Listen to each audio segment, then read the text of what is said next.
If you opened Premiere recently and thought, wait, where the hell did the masking go? Same. If you're feeling confused or just mildly annoyed right now, then you've come to the right place. Let me show you what changed and how to work with it. You've probably noticed that masking is no longer showing up under opacity. They have actually moved the masking tools to the toolbar. And no, it's not this one.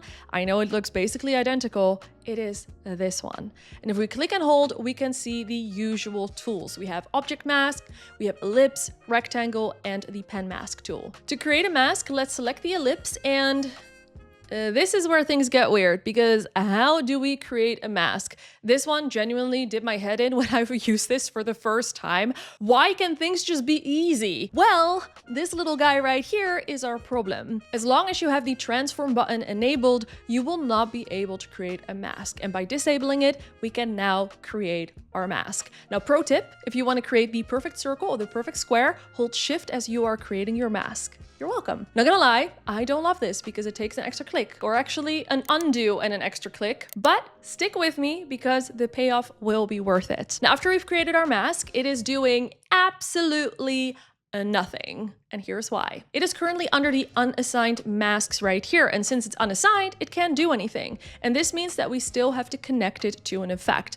So let's drag it to opacity, et voila, now it is an opacity mask. And I know what you're thinking. This is another extra step. Fair. But watch this. If you select opacity first and then you draw your mask, it'll automatically be assigned to opacity.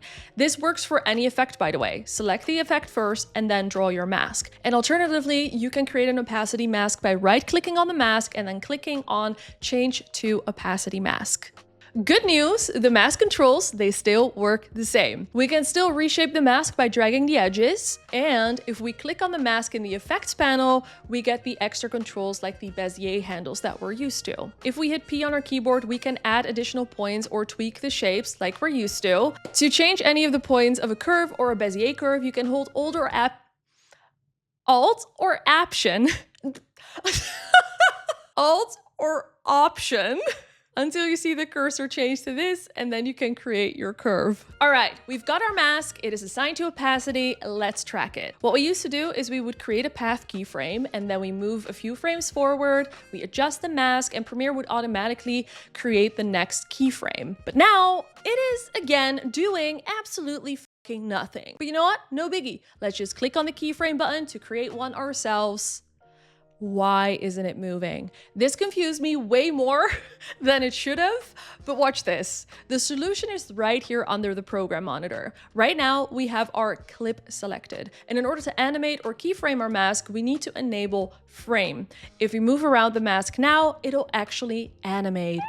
Here's a quick breakdown. Now, if we want to change the shape of the mask again throughout the entire clip, we're going to click on clip and make the adjustment then. If we still have frame selected, what will happen is that we're only changing the shape for this keyframe.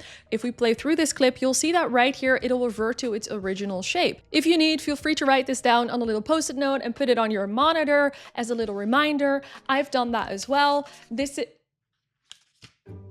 This one, if you're enjoying this video so far, you're learning something new, please consider subscribing if you want to learn more Premiere tips and tricks, or you want to just learn how to make better videos. My name is Lila. It is lovely to meet you. Let's continue. Most people miss this, but under the program monitor, you will see this red ellipse button. Now, if we click on that, we can choose a color in which we want our mask to be, or no color, which is my preferred color. If at this point in the video, you're just like, why did they change any of this? The old way just worked fine. Well, yeah, it is a little bit of an adjustment at first, but once it clicks, this update is actually really good. It is so much faster, it is so much smoother than before, and it just feels better. And the tracking is really fast compared to before. We can track a mask forward, backwards, or my favorite, both ways. Look at how fast this is. Now, I fired up an older version of Premiere and it is just really not the same. If we want to make an adjustment to the mask, we now have learned that we have to do that on frame level, right? But now it does the same thing that it did before with the shape of the mask. If we take a closer look at the effects panel, we can see what is happening. Since we have tracked the mask, it already has a beginning and an end keyframe. So after this keyframe that we just created, it will still go back to the values of that last keyframe. To very easily fix this, we just have to delete the keyframes that we don't need. And then we will create a clean keyframe to manually redirect our mask to where we want it to be or what shape we want it to have. And then we can manually track or again automatically track.